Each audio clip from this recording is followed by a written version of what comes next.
ನಮಸ್ಕಾರ. ಕನ್ನಡ ಕಲಾವೇದಿಕ್ ಚಾನೆಲ್ ವೀಕ್ಷಕರಿಗೆ ತುಂಬು ಹೃದಯದ ಧನ್ಯವಾದಗಳು. ಇವತ್ತು ನಮ್ಮ ಜೊತೆಯಲ್ಲಿ ಒಬ್ಬರು ಹಿರಿಯ ಅಜ್ಜಿ ಅವರು ಅದಾರೆ. ಇವರು ಬುಡ್ಗಜಂಗಮ್ ಸಮುದಾಯದ ಹಿರಿಯ ಅಜ್ಜಿ, ಹಿರಿಯ ಜೀವಿ. ಸುಮಾರು ಒಂದು 70-75 ವರ್ಷಗಳಿರ್ಬೋದು ನನಗನ್ಸಿದ ಪ್ರಕಾರ. ಆದರೆ ಇವರ ಒಂದು ಕಾಯಕ ಬುರ್ರಕಥೆ ಹೇಳುವಂಥದ್ದು. ಬುರ್ರಕಥೆ ಕೂಡ ಹೇಳ್ತಾರೆ, ಕಲಾವಿದರು ಹೌದು. ನಂತರ ಈ ಸೂಲ್ಗಿತ್ತಿ ಅನ್ನೋ ಒಂದು ಹಳ್ಳಿ ಭಾಗದಲ್ಲಿ ನರ್ಸ್ ಅಂತ ಹೇಳಿದ್ರು ತಪ್ಪಾಗಲ್ಲ. ಈ ಹಳ್ಳಿಗಳಲ್ಲಿ ಹಾಸ್ಪಿಟಲು ನಂತರ ವೈದ್ಯ ಉಪಚಾರ ಇರದೇ ಸಮಯದಲ್ಲಿ ಈ ಸೂಲ್ಗಿತ್ತಿ ಅವರೇ ಬಹಳಷ್ಟು ಜನರನ್ನು ಡೆಲಿವರಿ ಮಾಡಿಸಿ ಆ ಒಂದು ಮಗುವಿನ ರಕ್ಷಣೆ, ನಂತರ ಬಾಣತಿಯ ರಕ್ಷಣೆ, ನಂತರ ಅವರ ಆಹಾರದ ಪರಿಜ್ಞಾನ ಎಲ್ಲವನ್ನು ಅವ್ರಿಗೆ ಹೇಳಿಕೊಡುವಂಥದ್ದು ಈ ಸೂಲ್ಗಿತ್ತಿ ಅವರು ಮಾಡುವಂಥ ಕೆಲಸ. ಅಂತ ಒಬ್ಬ ಹಿರಿಯ ಸೂಲ್ಗಿತ್ತಿ ಅಂದ್ರೆ ಸುಮಾರು ಜನಗಳನ್ನು ನಾನು ಈಗಾಗಲೇ ಕೇಳಿದ್ದೀನಿ. ಆದ್ರೆ ಸುಮಾರು ಜನಗಳ ಡೆಲಿವರಿ ಮಾಡಿಸಿದಂತ ಒಬ್ಬ ಹಿರಿಯ ಅಜ್ಜಿ ಇವತ್ತು ನಮ್ಮ ಚಾನೆಲ್ದಲ್ಲಿದ್ದಾರೆ. ಅದಕ್ಕಾಗಿ ಅವ್ರ ಹೆಸರು ಏನು, ನಂತರ ಅವರು ಯಾವ ಊರಿನವರು, ಇಂಥ ಡೆಲಿವರಿಗಳನ್ನು ಎಷ್ಟು ಮಾಡಿದ್ದಾಳೆ ಅನ್ನೋದು ಕೇಳಿ ತಿಳ್ಕೊಳ್ಳೋಣ. ಅಜ್ಜಿ ನಮಸ್ಕಾರ. ನಮಸ್ಕಾರ. ತಮ್ಮ ಹೆಸರು? ಜಯಲಕ್ಷ್ಮಿ. ಜಯಲಕ್ಷ್ಮಿ. ತಾವು ಯಾವ ಸಮುದಾಯದವರು? ನಾವು ಬುಡಗಜಂಗಮ್ ಸಮುದಾಯ. ಬುಡಗಜಂಗಮ ಸಮುದಾಯ, ಬುಡಗಜಂಗಮ್ ನಮ್ಮ ಜಾತಿ. ನಮ್ಮ ಜಾತಿ ಆದ್ಮೇಲೆ ನಾವು 30 ವರ್ಷಲಿದ್ದ ಸುಲಿಗೆತಿ ಕೆಲಸ ಮಾಡೀನಿ. ಸುಲಿಗೆತಿ ಕೆಲಸ ಮಾಡಿದ್ರೆ ಬಾಳ ಅಂತ ಬಾಳ ಮಾಡೀನಿ. ನಾವು 3 ಮಂದಿ ಓದಿಲ್ಲ, ಬಾಳ ಕೆಲಸ ಮಾಡೀನಿ. ಮತ್ತೆ ಮನೆಗ್ ಕರ್ಕೊಂಡೋಗಿ ಸುಲಿಗೆತಿ ಕೆಲಸ ಮಾಡಿಸ್ಕೊಂತಿದ್ರು. ಅವ್ರ ಕಡಲಿದ್ದ ನಾವ್ 1 ರೂಪಾಯಿ ತಿಂದಿಲ್ಲ. ನಾವೇ ಅವ್ರಿಗೆ ಹೆಲ್ಪ್ ಮಾಡ್ತಿದ್ದೆ. ಮತ್ತೆ ಅಜ್ಜಿ, ಈಗ ಮನೆಗ್ ಕರ್ಕೊಂಡೋಗಿ ಸೂಲ್ಗಿತ್ ಕೆಲಸ ಮಾಡ್ತಿದ್ರಿ ಅಂತ ಹೇಳಿದ್ರಲ್ಲ, ಹೌದು. ಈಗ ನಿಮ್ಮ ಒಂದು ಸಮುದಾಯದಲ್ಲಿ ಬಹಳಷ್ಟು ಜನರು ಅಲೆಮಾರಿಗಳು, ಅವ್ರ ಮನೆಗಳೇ ಇರಲ್ಲ, ಜೋಪಡಿ ಗುಡಾರಗಳಿರುತ್ತೆ. ನಂತರ ಊರಿಂದ ಅತಿ ದೂರವಾಗಿ ಗುಡಿಸಲುಗಳನ್ನ ಹಾಕೊಂತಿದ್ರಿ. ಅಂತ ಸಂದರ್ಭದಲ್ಲಿ ಒಂದು ರಾತ್ರಿ ಹೊತ್ತಾಗಿರ್ಬೋದು, ಡೆಲಿವರಿಗೆ ಯಾವುದೇ ಸೀಮಿತ ಸಮಯ ಇರಲ್ಲ. ಹಂಗಾಗಿಬಿಟ್ಟು ಅಂತ ಸಮಯದಲ್ಲಿ ಅಲ್ಲಿ ಒಂದು ಹೆರಿಗೆ ಆಗುವಂತ ಸಮಯದಲ್ಲಿ ಈ ಅಮ್ಮಗ 9 ತಿಂಗಳು ತುಂಬಿದೆ, ಇವತ್ತು ನಾಳೆ ಹೆರಿಗೆ ಆಗುತ್ತೆ ಅನ್ನೋದನ್ನ ತಾವ್ ಹೆಂಗ್ ಗುರುತಿಸ್ತಿದ್ರಿ? ನಾವ್ ಗುರ್ತು ಹೆಂಗ್ ಮಾಡ್ತಿದ್ವಿ ಅಂದ್ರೆ, ಅವ್ರು ಬಂದು ನಮ್ಗ ತಿಳಿಸ್ತಿದ್ರು. ತಿಳಿಸಿದ್ರೆ ನಾವು ಅವ್ರ ಬೆಳಿಗ್ಗೆನ ಓದ್ತಿದ್ದೆ. ಇಲ್ಲಂದ್ರೆ ಕರ್ಕೊಂಡು ಬರ್ರಪ್ಪ ನಮ್ಮ ಮನೆಗೆ ಜೋಬಡಿಗೆ.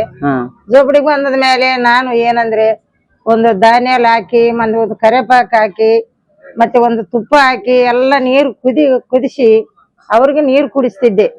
ನೀರು ಕುಡಿಸಿದ ಮೇಲೆ ನನಗೆ ಎಲ್ಲ ಅಂದ್ರೆ ಈಗ ಅವ್ರಿಗೆ ಬ್ಯಾನಿ ಶುರು ಆಗ್ಯಾವ ಅನ್ನೋ ಲಕ್ಷಣ ಕಂಡ್ರೆ ಅದ್ರಲ್ಲಿ ಧನಿಯಾ ಹಾಕಿ, ಕರಿಬೇವಿನ ಎಲೆ ಹಾಕಿ, ತುಪ್ಪ ಹಾಕಿ ಕುದಿಸ್ತಿದ್ದು. ಕುದಿಸಿ ಎಷ್ಟೊತ್ತು ಕುದಿಸ್ಬೇಕು ಈ ನೀರು? ಒಂದು 5 ನಿಮಿಷ, 10 ನಿಮಿಷ, ಅರ್ಧ ತಾಸು. ಎಷ್ಟೆಷ್ಟು ಧನಿಯಾ ಹಾಕ್ಬೇಕು, ಎಷ್ಟು ಕರಿಬೇವು ಹಾಕ್ಬೇಕು? ಒಂದು ಇಷ್ಟು ಹಾಕಿ, 1 ಚಮಚ 2 ಚಮಚ ಧನಿಯಾ, 2 ಏನಂತಾರ ಕರಿಬೇವಿನ ಎಲೆ.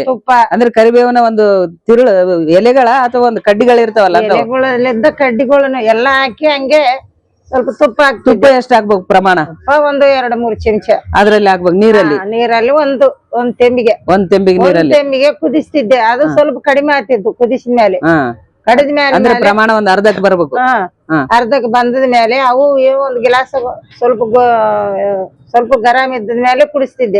ಸ್ವಲ್ಪ ಉಗುರು ಬೆಚ್ಚಗಿರುವಾಗಲೇ ಅವ್ರು ಕುಡ್ಲಿಕ್ಕೆ ಕೊಡ್ಬೇಕು. ಅದು ಏನಂದ್ರೆ ಹೊಟ್ಯಾಗ ಎಲ್ಲ ಗರ ಗರ ಗರ ಅದು ಕೂಸು ತಿರುಗಿ ಮತ್ತೆ ಎಲ್ಲ ಒಂದು ಬಾಗಿಲಿಗೆ ಬರ್ತಿದ್ದೆ. ಆಮೇಲೆ ಆಕೆಗೆ ಬ್ಯಾನಿ ಬಂದದ ಮೇಲೆ ನಾನೇನ್ ಮಾಡ್ತಿದ್ದೆ, ಆಕೆ ನೋಡ್ತಿದ್ದಿ ಈ ಟೈಮ್ಗೆ ಆತದ ಅಂದ್ರೆ ಆ ಟೈಮ್ಗೆ ಆತಿದ್ದ. ಕಂಪಲ್ಸರಿ. ಈಗಾದ್ರೂ ಕೂಡ ನಾನು ಕಂಪಲ್ಸರಿ ಹೇಳ್ತೀನಿ, ಆತದಂದ್ರೆ ಆತದ, ಇಲ್ಲಂದ್ರೆ ಇಲ್ಲ, ಹಂಗ ಹೇಳ್ತೀನಿ ನಾನು ಇಷ್ಟು ತನಕ. ಅಂದ್ರೆ ಇಲ್ಲಿವರೆಗೂ ನೀವು ಇದು ಡೆಲಿವರಿ ಮಾಡ್ಕೊಂತ ಬಂದಿರಿ, ಅದ್ರ ಪರಿಜ್ಞಾನ ನಿಮ್ಗಿದೆ. ಅಂದ್ರೆ ಈಗ ನೋಡಿದಾಗ್ಲೇ ಹೇಳ್ತೀರಿ ಇದು ಎಷ್ಟು ಗಂಟೆಗೆ ಡೆಲಿವರಿ ಆಗುತ್ತೆ ಅಂತ ನನಗೆ ಗೊತ್ತು. ಗೊತ್ತಾಗಿ ಇಷ್ಟು ಗಂಟೆಗೆ ಆತದ ಅಂತ ಹೇಳ್ತಿದ್ದೆ. ಮತ್ತೆ ಇಲ್ಲಾಂದ್ರೆ ಇವತ್ತಾಗದಿಲ್ಲ, ನಾಳೆ ಕಂಪಲ್ಸರಿ ಆತದ ಅಂತಾನು ಹೇಳ್ತಿದ್ದೆ ಅವ್ರಿಗೆ.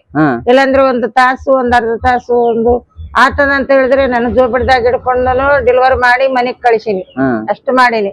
ನೋಡಿ ವೀಕ್ಷಕರೇ, ಅಜ್ಜಿ ಅವ್ರು ಹೇಳ್ತಾರೆ, ಮನೆಗೆ ಬಂದ್ರೆ ಅವರನ್ನು ನೋಡಿ, ಅವರ ಲಕ್ಷಣಗಳನ್ನು ನೋಡಿ ಹೇಳ್ತಿದ್ದೆ ಇದು ಎಷ್ಟು ಗಂಟೆಗೆ ಡೆಲಿವರಿ ಆಗುತ್ತೆ ಅಂತ ಹೇಳಿ. ಇವತ್ತಾಗ್ತದೆ ಅಂದ್ರೆ ಇವತ್ತಾಗ್ಬೇಕು, ಇಲ್ಲಾಂದ್ರೆ ನಾಳೆ ಆಗ್ತದೆ ಅಂದ್ರೆ ನಾಳೆನೆ ಆಗ್ಬೇಕು ಅಂತೇಳಿ ಅಂತ ಒಂದು ಜ್ಞಾನವನ್ನು ಪಡ್ಕೊಂಡಂತ ಹಿರಿಯ ಅಜ್ಜಿಯವರು.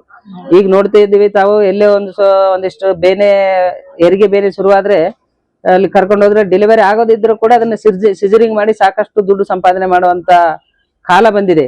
ಅಂತ ಸಮಯದಲ್ಲಿ ಅಜ್ಜಿ ಸಾಕಷ್ಟು ಜನರಿಗೆ ಡೆಲಿವರಿ ಮಾಡಿದ್ದೀನಿ ಅಂತ ಹೇಳಿದ್ದಾರೆ. ಆದ್ರೆ ಎಷ್ಟು ಜನಿಗೆ ಮಾಡಿದ್ದಾರೆ ಹಾಗೂ ಡೆಲಿವರಿ ಆದ ನಂತರ ಅವರು ಸಂಭಾವನೆ ಏನಾದ್ರೂ ತಗೊಳ್ತಿದ್ರ ಅನ್ನೋದು ಕೇಳೋಣ. ಅಜ್ಜಿ, ಈಗ ಡೆಲಿವರಿ ಹೆಂಗ್ ಮಾಡ್ಬೇಕು, ಅವ್ರಿಗೆ ಏನ್ ಕುಡಿಸಿದ್ರೆ ಡೆಲಿವರಿ ಆಗ್ತದ ಅನ್ನೋದು ಹೇಳಿದ್ರಿ. ತದನಂತರ ಯಾವಾಗ ಆಗ್ತದ ಅನ್ನೋದು ಕೂಡ ತಿಳ್ಕೊಂಡು ಹೇಳ್ತಿದ್ದೆ ಅಂತಂದ್ರಿ. ಓಕೆ. ಆದ್ರೆ ಈಗ ಡೆಲಿವರಿ ಆಗ್ತದಲ್ಲ, ಆದ ನಂತರ ತಾವು ಸಂಭಾವನೆ ಅವ್ರ ಹತ್ರ ಏನಾದ್ರು ತಗೊಳ್ತಿದ್ರ? ಇಲ್ಲ, ಎಲ್ಲ ಅವ್ರಿಗೆ ಹೆಲ್ಪ್ ಮಾಡಿ, ಎಲ್ಲಾ ಸುಲ್ಗಿತ್ ಕೆಲಸ ಮಾಡಿ, ಅವ್ರನ್ನೆಲ್ಲಾ ಮಲಿಸಿ ಕಾಸಿ, ಅವ್ರಿಗೆ ಏನ್ ಮಾಡೋದು ಅದು ಇದು ಕುಡಿಸಿ ಕಾಸಿ, ನಾನು ಸುಮ್ಮನೆ ಬರೀ ಕೈದಾಗ ನೀರ್ ಹಾಕೊಂತಿದ್ದೆ. ನೀರ್ ಹಾಕೊಂಡು ಕಾಸಿ ಸುಮ್ಮನೆ ಮನೆಗೆ ಬಂದಿನ. ಅವ್ರಿಗೆ ಏನು ನಾನು ಅವ್ರ ಕೂಡ್ಲಿದ್ದ ಕೊಡಕ್ ಬಂದಿರ್ ಕೂಡ ನಾನು ತಗೊಂಡಿಲ್ಲ, ಆಸೆ ಮಾಡಿಲ್ಲ. ಯಾಕೆ ಮಾಡಿಲ್ಲ? ಬಡವ್ರು ಇರ್ತಾರ. ನಾನು ಮಾಡೋದು ಧರ್ಮ ಒಂದು ದೇವ್ರಿಗೆ ಗೊತ್ತಿದ್ರೆ ಸಾಕು. ಯಾಕಂದ್ರೆ ಅವ್ರು ಬಡವ್ರಾರ, ಒಬ್ಬೊಬ್ರು ಇದ್ದವ್ರಾರ. ಬಡವ್ರಿಗೆ ಏನಂದ್ರೆ ನಾನು ತಗೊಂಡಿಲ್ಲ. 10 ರೂಪಾಯಿ ಕೊಳ್ಳಕ್ ಬಂದ್ರು ಕೂಡ ನಾನು ತಗೊಂಡಿಲ್ಲ. ಏನೋ ಚಾಯಿ ಪಾನಿ ಕುಡಿಸ್ತಿದ್ರು, ನಾಷ್ಟಾಗಿ ಇಷ್ಟ ಮಾಡಿಸ್ತಿದ್ರು. ಇಷ್ಟ ತನಕ ಏನು ತಗೊಂಡಿಲ್ಲ ಅವ್ರು ಕೂಡ. ಇಷ್ಟ ಹೆಲ್ಪ್ ಮಾಡೀನಿ. ಈಗ ಎಲ್ಲಿ ಅಕಸ್ಮಾತ್ ಬಡವ್ರು ಇದ್ರೆ ಅವ್ರಿಗೆ ನೀನ್ ಕೊಡ್ತಿದ್ನಿ ಅಂತ ಹೇಳಿದ್. ಈಗ ನಾನು ಮಾತಾಡೋ ಸಮಯದಲ್ಲಿ ನಾನು ಅವರು ಡೆಲಿವರಿ ಆದ್ಮೇಲೆ ನೀನು ಸ್ವಲ್ಪ ಅಕ್ಕಿ, ಸ್ವಲ್ಪ ಮತ್ತೆ ಬೆಲ್ಲ, ಏನೇನು ಅವ್ರು ಕೊಡೋದು ವಸ್ತು ಇದ್ರೆ ಅವ್ರಿಗೆ ಮತ್ತೆ ಮನೆಗೆ ಹೋಗಿ ಕೊಟ್ಟು ಬಂದಿನಿ. ಇಷ್ಟು ತನಕನು ಈಗನು ಕೊಡ್ತೀನಿ. ಈಗನು ಏನಂದ್ರೆ ಯಾರನ್ನ ಡೆಲಿವರಿ ಆಗಿದ್ರೆ ಕೊಡ್ತೀನಿ. ಮತ್ತೆ ನಾನು 30 ವರ್ಷಲಿದ್ದ ನನಗೆ 3 ಮಕ್ಕಳಾಗಿದ್ರು. ಅವಾಗ 3 ಮಕ್ಕಳಿದ್ದ ಇಷ್ಟು ತನಕ, ಈ ವಯಸ್ಸು ತನಕ ಮಾಡ್ಕಂತ ಬಂದಿನಿ ಅಂದ್ರೆ ಬಹಳ ಮಾಡೀನಿ. ನನಗೆ ದೇವ್ರಿಗೆ ಗೊತ್ತು, ನನಗೆ ಗೊತ್ತದು ಮಾಡಿದ್ದು. ಅಜ್ಜಿ, ಈಗ ನಿಮ್ ಮನೆಯಲ್ಲಿ ಹಿರಿಯ ಕುಟುಂಬ ನಮ್ದು, ಬಹಳಷ್ಟು ಜನರು ಮಕ್ಕಳು ಮೊಮ್ಮಕ್ಕಳು ಸೊಸಿದವ್ರ ಅದಾರ. ಇವ್ರೆಲ್ಲರೂ ನಾನೇ ಮಾಡೀನಿ ಅಂತ ಹೇಳಿದೆ. ಈಗ ಟೋಟಲ್ ನಿಮ್ ಮನೆದೇ ಸೇರ್ಸ್ಕೊಂಡ್ರೆ ಎಷ್ಟು ಜನರ ಆಗಿರ್ಬೋದು? ನಮ್ ಮನೆದಾಗ 31 ಖರ 31 ಮಾಡಿ ನಮ್ ಮನೆಗ ಸೊಸಿದವ್ರಿಗೆ ಬಂತು, ಮಕ್ಕಳಿಗೆ ಹೆಣ್ಮಕ್ಳಿಗೆ ಬಂತು. 31 ಹೆರಿಗೆ ಮಾಡಿಸಿದಿರಿ? 31 ಹೆರಿಗೆ ಮಾಡಿಸಿದ್ರೆ ಒಂದಕ್ಕಾದ್ರೂ ದವಾಖಾನೆಗೆ ಹೋಗಿಲ್ಲ. ಸೊಸಿದವ್ರಿಗೆ ಹೋಗಿಲ್ಲ, ಮಕ್ಳಿಗೆ ಹೋಗಿಲ್ಲ. ನಮ್ ಮಂದಿ ಎಷ್ಟು ಮಂದಿ ನಮ್ಮ ಬುಡಗ ಜಂಗಮ ಇದ್ರು ಕೂಡ ಅವ್ರನ್ನೂ ದವಾಖಾನೆ ಕರ್ಕೊಂಡ್ ಹೋಗಿಲ್ಲ. ಯಾಕಂದ್ರೆ ಈಗ ದವಾಖಾನೆ ಆಗ್ಯಾವ. ಈಗ ನೋಡ್ತೀನಿ ಮನಿಗ್ ಕರ್ಕೊಂಡ್ ಹೋಗ್ತಾರ. ಅವಾಗಲಿದ್ದ ಮಾಡಿದ್ದಮ್ಮ ನಿನಗ್ ಗೊತ್ತು, ಮತ್ತೆ ಎಲ್ಲಾ ನಿನ್ ಗೊತ್ತು ಬಂದ್ ಕಾಸಿ ರಾತ್ರಿ ಬಂದ್ರು ಕೂಡ ಇಸ್ಕೊಂಡು ಹೋಗ್ತಾರ. ಹೋಗಿ ಏನ್ ಮಾಡ್ತಾರ ನೋಡು, ನೀನು ಹೇಳಿದ್ರೆ ಕರೆಕ್ಟ್ ಆಗ್ತದ, ನೀನ್ ಹೇಳು, ಮತ್ತೆ ಯಾವಾಗ ಆತದಂತ ಹೇಳಿದ್ರೆ ನಾವು ಅವಾಗ ದವಾಖಾನೆ ಕರ್ಕೊಂಡು ಹೋಗ್ತೀವಿ. ಇಲ್ಲ ಆಗ್ಲಿಲ್ಲಪ್ಪ ನಾಳೆಗೆ ನಾಡ್ದ ಆಗ್ತದಂದ್ರೆ ನಾವು ಮನೆಗೆ ಹಿಡ್ಕೊಂತೀವಿ ಅಂದ್ರೆ ಅದನ್ನು ಕೂಡ ಅವ್ರಿಗೆ ಏನಾನ ಗರಂ ಮಾಡಿ ಅದು ಇದು ಕುಡಿಸಿ ಇಷ್ಟು ಟೈಮಿಗೆ ದವಾಖಾನೆಗೆ ಹೋಗಿರಿ ಆತದಂತ ಹೇಳ್ತೀನಿ. ಮನೆಗಾದ್ರೆ ಈಗನೂ ಮಾಡ್ತೀನಿ. ಒಂದ್ ವೇಳೆ ಅವ್ರ ಧೈರ್ಯ ತಂದ್ಕೊಂಡು ನಿನ್ ಮೇಲೆ ಭರವಸೆ ಇಟ್ಟು ಅಜ್ಜಿ ಇಲ್ಲಿ ಆದ್ರೆ ಪರವಾಗಿಲ್ಲ ಮಾಡಿ ಅಂತಂದ್ರೆ ಈಗಲೂ ಡೆಲಿವರಿ ಮಾಡ್ತೀರಿ. ಅಕಸ್ಮಾತ್ ಅವ್ರು ಈಗಿನವ್ರಿಗೆ ಸ್ವಲ್ಪ ಭರವಸೆ ಮಾಡಲ್ಲ, ಹಂಗಂತ ಹೇಳ್ಬಿಟ್ಟು ನಾವು ದವಾಖಾನೆಗೆ ಹೋಗ್ತೀವಿ ಅಂದ್ರೆ ನಿಮ್ ಹತ್ರ ಬಂದು ಮಾಹಿತಿ ತಿಳ್ಕೊಳ್ತಾರೆ, ಎಷ್ಟು ಗಂಟೆಗೆ ಆಗುತ್ತೆ ಯಾವಾಗ ಆಗುತ್ತೆ ಅಂತ ಹೇಳಿ ಅದನ್ನ ತಿಳ್ಕೊಂಡು ಹೋಗ್ತಾರ.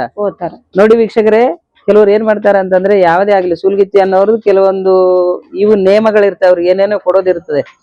ಆ ರೀತಿ ಅವ್ರು ತಗೊಳ್ಳದೆ ಇವರೇ ಅವರಿಗೆ ಉಲ್ಟಾ ಅಂದ್ರೆ ಇವ್ರ ಹತ್ರ ಇರುವಂತ ಬೆಲ್ಲ, ಅಕ್ಕಿ, ದವಸ ಧಾನ್ಯಗಳು ಏನೇನೋ ಕೊಟ್ಟು ಬರ್ತೀವ್ರಿ. ಯಾಕಂತಂದ್ರೆ ನಮ್ಮ ಅಲೆಮಾರಿ ಜನಗಳು ಬಹಳಷ್ಟು ಬಡವರು ಇರ್ತಾರೆ. ಅದಕ್ಕೆ ನಾ ಅವರಿಂದ